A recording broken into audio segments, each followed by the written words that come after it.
Hello, rock music enthusiasts. Welcome to my channel. I'm glad you found your way here, and I warmly welcome you.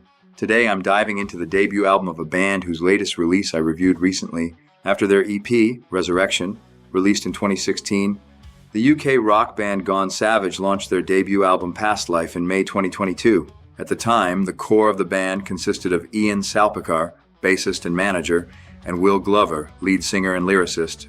For the recordings, they enlisted the support of Grant Mallison, guitarist, who had been part of the band previously and rejoined before the recordings, Sam Miller, guitarist, known for the Sass Bandits, Ex-Bigfoot, and later his solo albums, and James Marsh, guitar and backing vocals.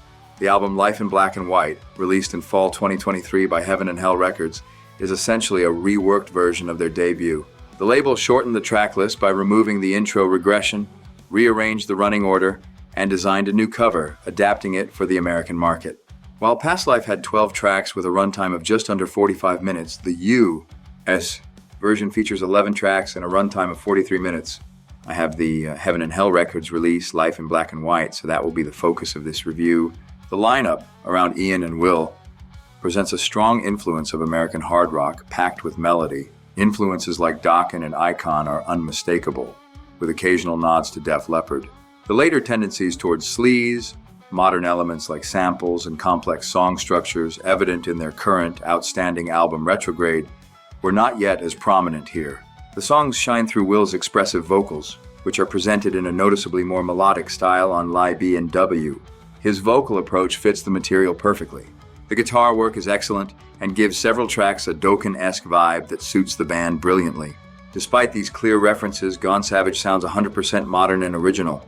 The opener, Icon of Today, is a fantastic melodic mid-tempo rocker.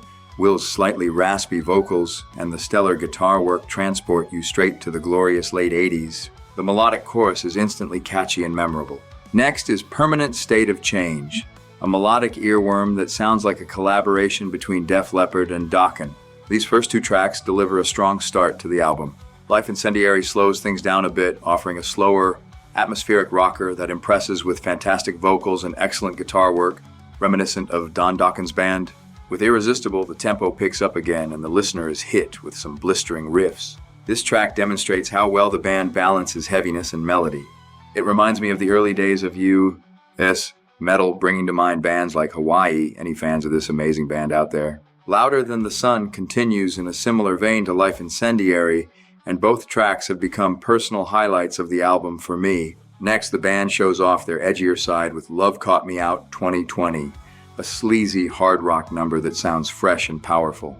It's a fantastic song. Bulletproof is the album's heaviest track, with a more complex structure that reminds me of a mix between the legendary Heir Apparent and Queensryche. The hard-hitting guitars, Will's almost dramatic vocals, and the commanding drumming come together brilliantly. Redemption Song gives Ian a chance to shine, showcasing his skills as an exceptional bassist. This melodic rocker is immediately catchy and has quietly climbed into my list of personal album highlights. Powerless leans back towards melodic rock territory, with an upbeat rhythm that will have you tapping your foot along. The final two tracks are, for me, the strongest on Life in Black and White. The title track is an absolute earworm. The vocals, guitar work, and melody come together in perfect harmony, delivering a modern, melodic, heavy rock masterpiece. Will's vocal performance is outstanding, and the guitars strike a perfect balance between heavy and melodic. The closing track, Touch Your God, is a slower, atmospheric, and highly melodic piece. The lead and backing vocals complement each other beautifully, blending atmosphere, emotion, power, and catchiness into a flawless finale. It's a very fitting end to an incredibly strong album. Can I compare PastLife, Life in Black and White to Retrograde? No, absolutely not. The debut showcases the band in a more melodic, accessible style, heavily influenced by 80s and 90s hard rock.